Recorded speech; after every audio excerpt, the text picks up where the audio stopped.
Oh, hi, I didn't see you there. Well, since you're here, might as well get started.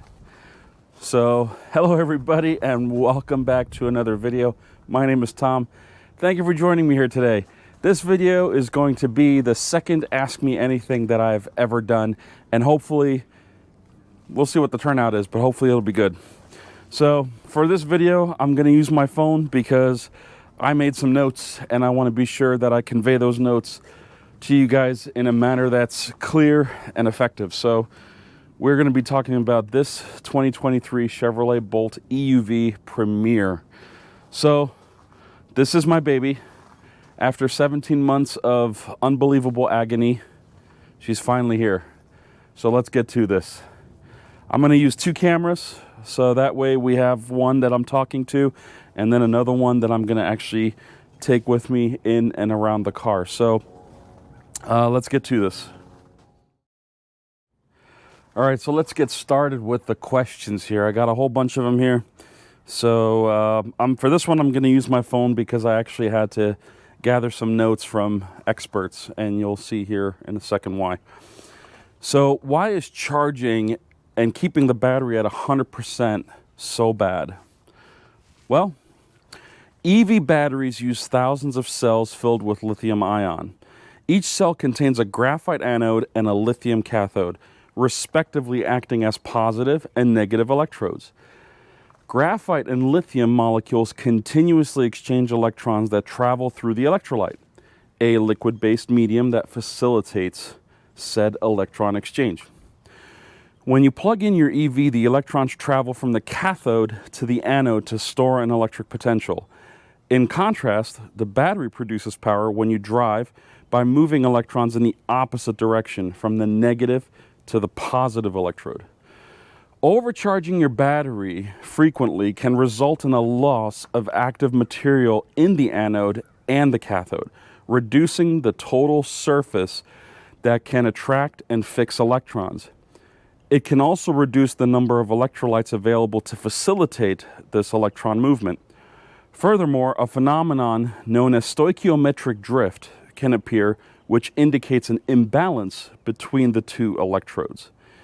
In simple terms, nothing of this is simple, by the way. In simple terms, charging an EV battery pack to 100% continuously will lead to a reduction in the total usable capacity of the battery. It might not be noticeable at first, but your battery will gradually lose its range as it degrades over time. Experts recommend keeping your battery charged between 20 to 80% to reduce more stress on your battery. Sounds simple enough, but there's nothing simple about it. So I'll just leave that to the experts and follow their advice. So keep your car between 20 and 80%. And then if you have to charge more, you can. I mean, there's no reason not to.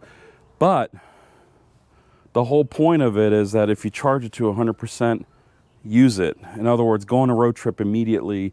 Don't let it sit more than, an hour or two at most, because it's just going to put stress on your battery. And also, you have to factor in climate too. If you're in very cold conditions or very hot conditions, you're going to have, additional variables that you have to contend with. So just keep that in mind. Okay, next question. This is another comment that I got. What is your opinion of the interior build quality and the overall materials used of the Bolt EUV? Well, for that, I'm going to grab the second camera. I'm going to set my phone down here, and we are going to go into the car. Okay, so we are inside the car. Well, sort of inside. Let me tell you something. This material is very durable. I've already cleaned it a few times because it just, it gets nasty over time. But it feels very durable, very solid. I cannot complain. This plastic is very, I feel like it's top quality. The seams come together in a good way. Also, like if you look at the door, This is actually a blue leather piece here with more plastic pieces here. But I must tell you, this car has absolutely no creaks, cracks, noises, or anything like that. If you go over railroad tracks, which I do every day, it is solid. The steering wheel, very soft, very comfortable, beautiful stitching. You can see it right there. I think the build quality is phenomenal in this car. Even the stitching here.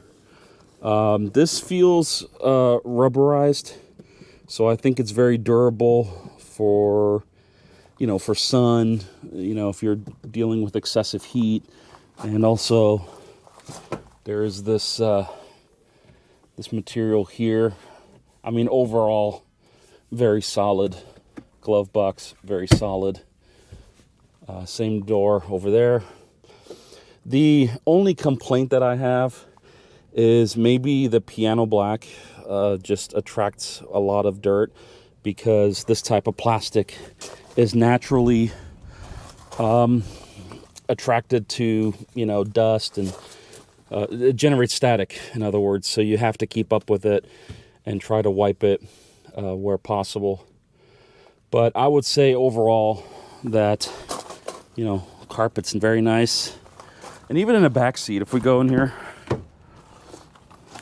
excuse Dutchie's pad, same seats, ventilated. These are heated. And you can see that overall a very solid seat, super comfortable. I wouldn't trade these seats for the world. I fit in here like a glove, and I'm a pretty giant dude. I have heard a few people say that, they're pretty big and the seats don't work for them, but for me, it works great. I think my only complaint is when I do sit in here, this seatbelt buckle is buried. It takes me some effort to get my seatbelt on, but I think that's just the nature of the beast, and I need to lose weight. Period. There's no other way around it. As far as the exterior of the vehicle, I mean, you can see that the joints are pretty uniform. They're even. I don't see any, any gaps of any kind. I think the overall build quality is pretty durable, pretty tough. And I think the materials used were a decent choice. Sorry about the mess back here. Also, I need to put the floor mats in, which, by the way, these are very heavy duty Chevrolet floor mats, all weather, very thick and sturdy rubber. I think they're gonna last the wet weather and kind of harsh conditions that are out this side of the country. So, but yeah, I think overall the build quality of this vehicle is really solid. And some bird decided to grace me with its presence again. Also, a few smaller birds here. You can see that the seam along this hood is even. It's, put together quite well. So, I think that it goes to show that this vehicle is put together really well, and I really like the materials that are used in it. All right.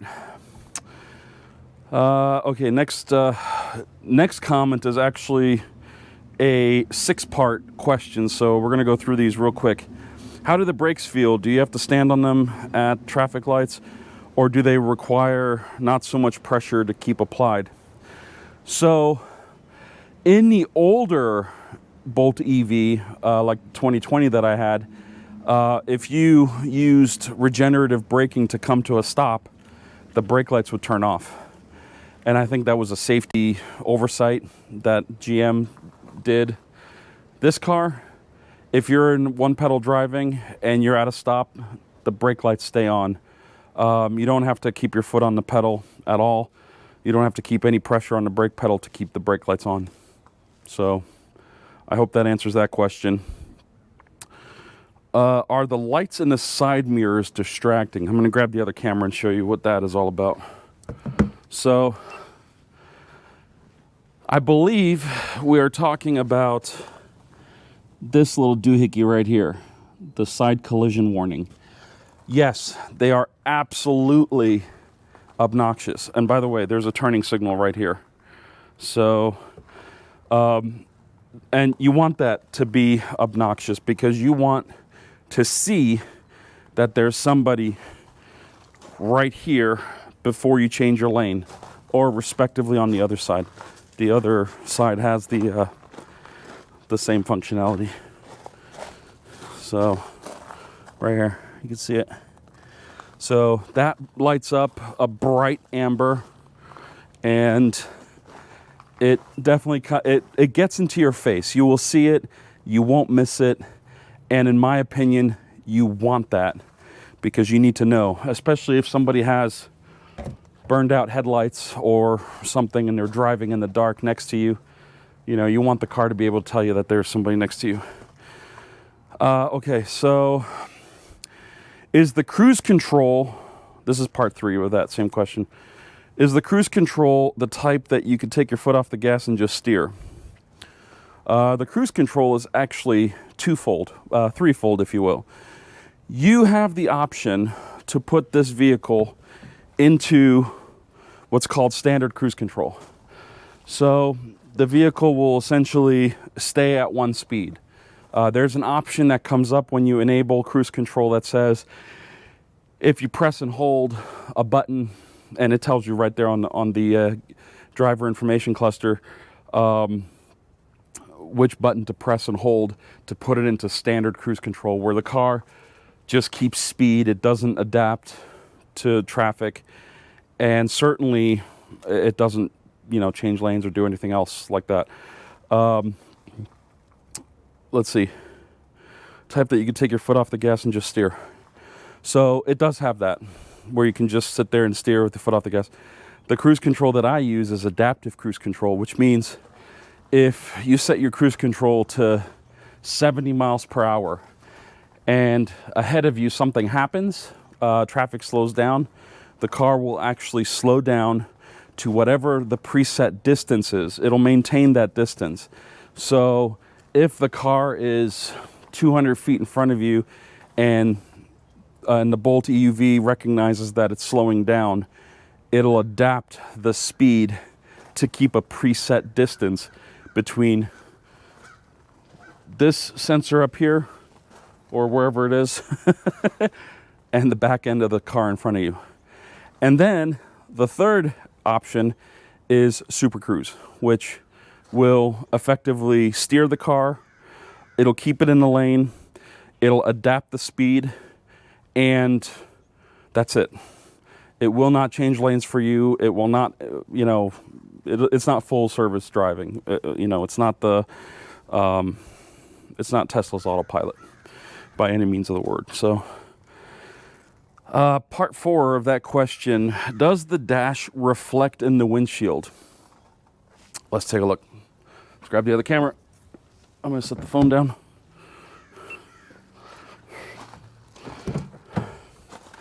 So this issue is a known issue with the older Bolt EV, where if you have sunlight coming through the windshield here, you would actually see, like at lunchtime in California, I had this issue where this material was super reflective, shiny, reflective, to where it would hit the window again.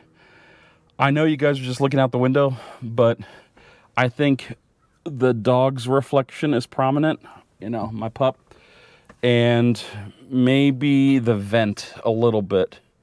I can see the vent a little bit, but I don't think you can even see it on the camera. To answer your question, I think this is a yes or no question because of the fact that, you know, if you're in the car and sun happens to come in through your windshield, you're gonna get some reflection, some glare. But I think also It depends on what angle the windshield is. So if the windshield is at a 45-degree angle with your line of sight, then you're going to have more of a reflection than you would if it was at a higher angle. The only recommendation I can make is possibly look at adjusting the height of your seat. Maybe that'll change the angle a little bit. It'll, increase your angle or lower it. Not sure how to answer that question, but I know in my old Bolt EUV, in my 2020 Premiere, it was horrendous. In this one, not so much.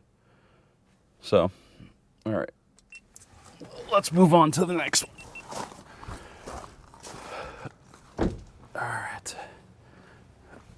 All right, let's see where we're at. Okay, that was part 4. Part 5. Do you have any plans for a dash cam? Honestly, my dash cam is still installed in my wife's car. It's the Rove 4K camera. It is absolutely one of the most horrible cameras I've ever purchased, especially when it comes to nighttime driving. I can't really recommend it, but it works great during the daytime. Honestly, get yourself 2 of these. Put one in the back, put one on the front, and you'll be good to go. It's one of those things where, now that I'm shooting pretty much consistently with it, every time I go out of town or something, there's going to be a camera on the front of the car shining out, and there's going to be a camera potentially in the middle of the car to kind of get, some kind of a wider shot. And then if needed, I can always suction cup a camera into the back window. I do own 3 GoPros, so it's easy enough to do. You can plug them all into one battery pack, and they're all powered for essentially for as long as the camera has storage. So depending on how big your SD card is, micro SD card is, it'll determine how much you can store. Now, to go back to the dash cam, recommendation or question, do I have any plans? No. I'm going to use what I have, and I think for now I'm just going to keep it in my wife's car, just because I have all these cameras and it's really fine. I live in an area where there isn't a lot of traffic, and it kind of just works out for the best. Cameras can be ridiculously cheap or horrendously expensive, and you know what? Linus Media Group, I don't know if you guys follow LMG out of Canada, out of Vancouver. He did a whole series on dash cams, and if I can find the link to that video, I'll put it down in the description. You guys will probably might want to watch that. It's amazing, kind of the detail and depth that he goes into. And I will tell you that even a GoPro, a cheaper GoPro, an older GoPro that you can get for sub $100 these days on eBay or Amazon will get you better picture quality than any dash cam on the market, unless you get something that's like $1,000 and up. So go down in the description and look at that video. Note to self, include video link in the description. We know that. I forgot a whole bunch of stuff in the description the other day. So, okay, so part 6, and this is actually the reason I have a tape measure on me. With the front passenger seat in the regular position, which I assume just normal, everyday position for like my wife or son to sit in. Actually, yeah, he says like your wife and your son would be sitting there. How many inches of space has the floor behind the front seat, in front of the back seat? So the floor, the footwell of the passenger side back seat. So let's go set this up. I'm going to set my phone down here, and let's take Z camera and check it out. So this seat is actually in a semi-usable position. It might actually be a little bit too far back, so we just pull this up and go forward a little bit. My wife is 5'2", So, you know, and you could see where my 6.5 foot self seat is. That seat is actually in the prime position for me. So I would say that this is probably about the right spot for my wife. So with that seat in that position, let's see what we have here. Oh, you could fit a boat in here. Let me get rid of all the charging cables. And let's see if I can somehow set you down without tipping you over. I think that's highly improbable, so just forgive me for this. This is going to be a very bad shot, but I am going to measure from about here to, let's see. I don't know if you guys can see that or not at all, but I would have to guess that there's probably 12 to 13 inches. Here, let me grab this. So you can kind of see if I line this up here, and that's to account for the seat sloping back a little bit. You can kind of see that there's between 12, 13, maybe 14 inches of space. Now, all of this also is determined by how tall your box is. You know, if it's seat height like that, you can see that from the seat kind of pushed in to here is 13 inches. And that's, you know, averaging a 5'2" tall person. I hope that answers that question. It's a little tough. It's tough to do measurements in a car with averages and stuff like that, but hopefully that kind of answers that. All right. So, next comment. I am wondering if adaptive cruise control will cause premature brake wear. For instance, if you have the cruise control set for 65 miles per hour and the guy ahead of you is doing 64, will the brakes be constantly applied to keep the car at 64 miles per hour? No. No, the brakes will not be applied. In fact, I don't even think friction brakes get involved because the car will just do regenerative braking until you're at the speed you need to be, especially if you have adaptive cruise control on. I think that's pretty much it for that one. You know, if your car is doing 64, then it's not applying, you know, power to keep you at 65. And if you have the cruise out of adaptive mode and in standard mode, where it's just keeping 65 miles per hour, then you're going to be driving into somebody's trunk. So you want to make sure that you're using cruise control safely. I hope that answers that question. Okay, next question is, I am interested in learning about your life after California. I am from Southern California as well, now living in Central Texas in the Austin area. Well,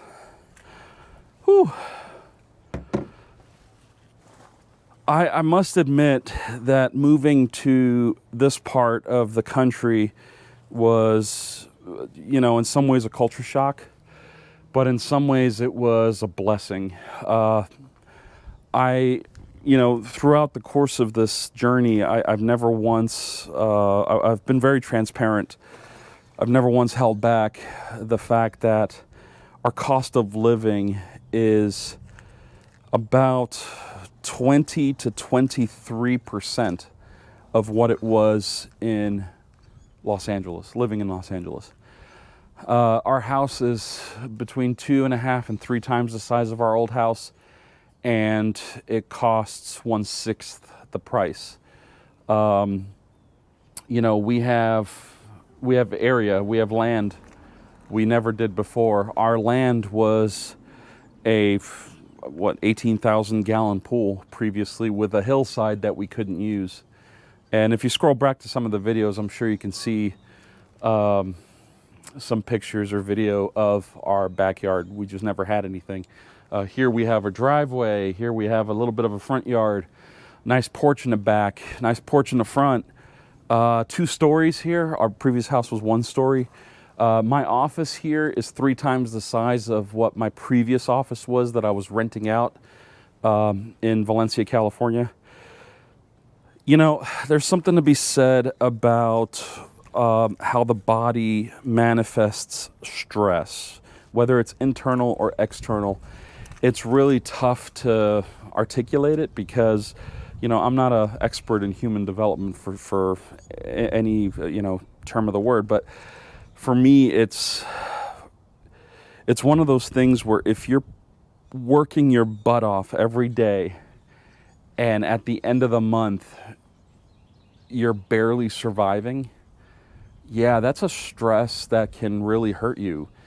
And you know, one of my issues, and I kind of touched on it in yesterday's video, is I have a lot of weight to lose. You know, if you look back at some of the videos that I shot a year and a half to 2 years ago, I was much lighter than I am right now, and I've gained a lot of weight. I take comfort in food, and that's always been my release when it comes to stress. And it's sad because I've gotten to a point where I've sacrificed my health and well-being for what exactly? Well, we don't know. So here's the point. When we moved out here the week before Father's Day of 2022, in June, we had a house to sell in a difficult market, very difficult, and we lost so much money on it, that I can't even quantify. I don't even want to talk about that because that'll just make me go find the refrigerator. We were dealing with the Bolt EV. We were dealing with you know, the unknown of moving here. We didn't know anybody in this area. We didn't know if it was really safe. We just went by what my mom, who lives in Spartanburg, it's about 35 minutes in that direction. You know, when my mom relocated out here, she relocated out here to be closer to my aunt, her sister. And she was living in Canyon Country, California, which is a subsidiary, I guess, of Santa Clarita, the eastern part of it. And, you know, she wanted to be close to family, and I get it. And it was easy enough for me to convince her to move out here. You know, better air quality, better health, slower pace of life. And she's been doing really well. And actually, she's had a lot of success, essentially, as a, you know, as a 75-year-old woman. She's been crazy rebuilding her house, you know, doing all sorts of carpentry, painting. This woman is incredibly active, and in some ways I think she will outlive me. But we moved her out here a year prior, Halloween of 2021, and essentially, you know, while my wife and I had things to close out in California, my mom did not, so it was easy for her to sell her house, get out, and move on. So because I didn't have much left in California, and I got, during COVID, I was able to prove to my employers that I didn't physically need to be on site to do my job as a cybersecurity engineer, as a network engineer. I mean, the internet was not affected by COVID, at least not directly. The human part of it was, but not the technical part of it. And as such, I was able to fully function. Actually, in some ways, I was more productive because I didn't have the ADHD component being triggered every day with people pulling me in 50,000 directions. So as far as my life goes now, it's peaceful. I mean, I don't know if you guys can hear what's going on around me. The birds, nature. You know, it's a beautiful sort of spring day, even though we're still in February and it should be snowing here. It doesn't get any more perfect than this, honestly, in my opinion. And you guys know the reservoir back here, even though it doesn't belong to me, the views are mine. All the trees, super green in the summer and fall. All of this stuff is so pretty and beautiful. Even this little bush that's behind my EUV here, purple flowers. The smells are just. Where can you get that in LA? You know, I was getting dinged for having semi-dead grass by code enforcement in Santa Clarita. And, you know, for those of you, and there is one gentleman here who lives in Santa Clarita, He's a good friend of mine. He'll tell you he was part of that whole process when I was getting dinged by the city for having essentially a dead grass. Oh, and that's after the state sent a letter saying, please conserve water, we're in a ridiculous drought and we need to conserve usage by 18% or whatever it was. At the time, it was really bad. So as far as life goes, we get rain here every 2 or 3 days. A good dousing cleans the air. You're able to take a deep, deep breath without ingesting all sorts of carcinogens and pollutants and what have you, or just the general dust that comes off the mountainsides over there. And honestly, I kind of regret not doing this years sooner. I gave California way too much of my life. I gave it literally 50% of my life at this point. And I wouldn't say I have regrets. I don't. I try not to deal with regrets. But I feel like there's a lot of time that had gone by to where I could have probably done more for myself, health-wise, being physical, active, it's unfortunate, but the stress got a hold of me, and over the last, 15, 20 years, I've just been slowly gaining weight and dealing with my depressions in whatever way I could find. So now that the house is sold, the saga with General Motors and, the Bolt EV are complete. I, yesterday went to a park with my son. You guys saw that video, and we did a mile of walking, and I intend on doing that more regularly now that I know that the park's right there. Plug the car into the level 2 charger and do a mile or two every few days. Hopefully that'll recenter my brain and allow me to, get a little bit better at me being me. And it also will help my family, I'm sure. My wife and son see me suffer every day, and it's not fair to them. It's not fair to even Duchess, our dog. She perceives my energy as negative and volatile, and some days she's super scared. She'll sit there shaking for no other reason than she's perceiving energy that is for her is bad, and I don't want her to live that kind of life. I need to be a little bit more aware of what's happening, and I have a feeling that this year that's going to be me. I'm going to be more aware. I'm going to eat better, and I'm going to manage my stress a lot better. So I know it's easy enough to say, and it's another thing to do it, but I don't have a choice. So I think that's it for that question. I hope I gave you enough information and not too much information. So, okay, additional notes. Tell us about the third display, thoughts and practicality of it.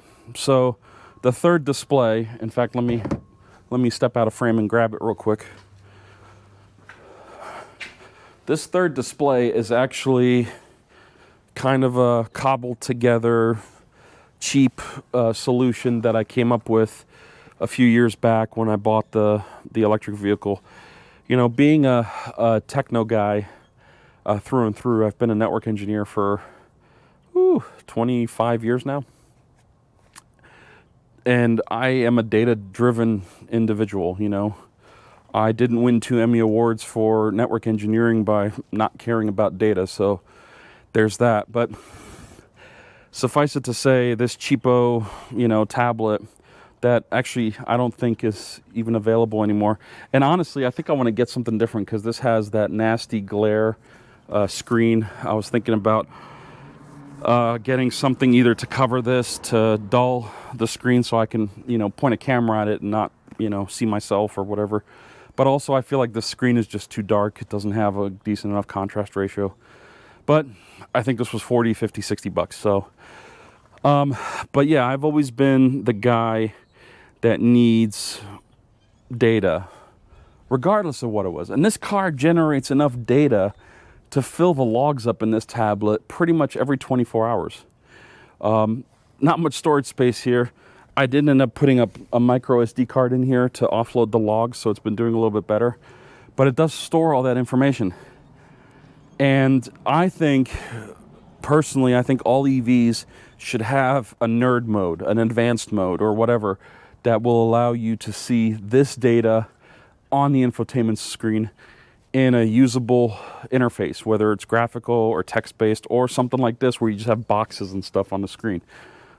This thing's booting up. It's probably going to take 2 hours. But is it practical? Sure.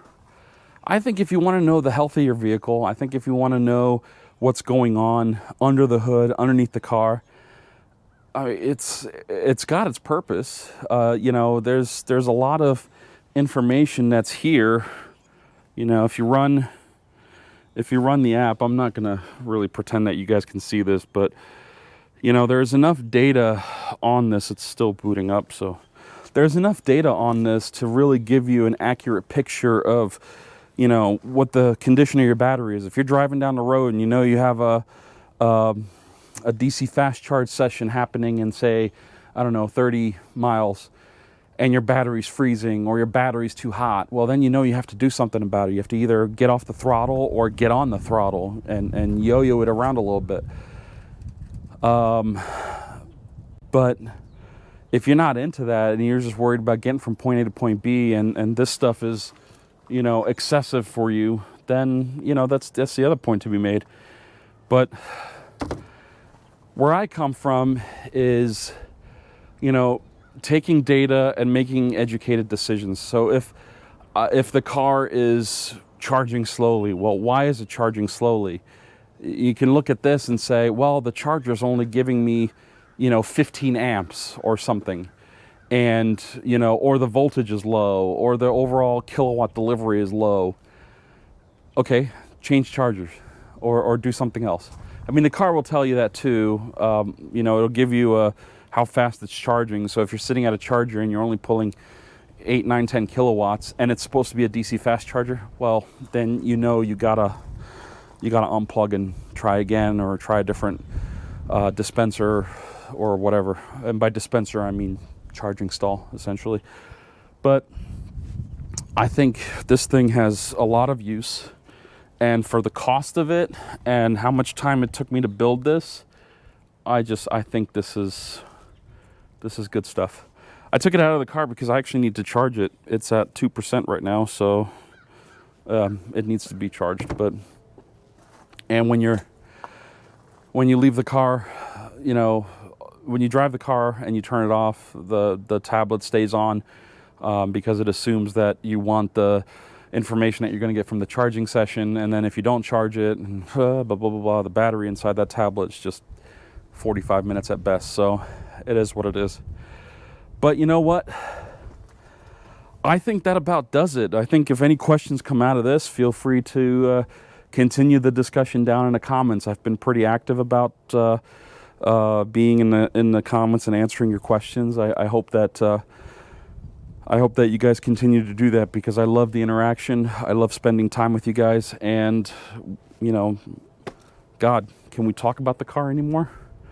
So I have a lot of content planned for this vehicle. I have a lot of things I want to do with it that I want to share with you guys.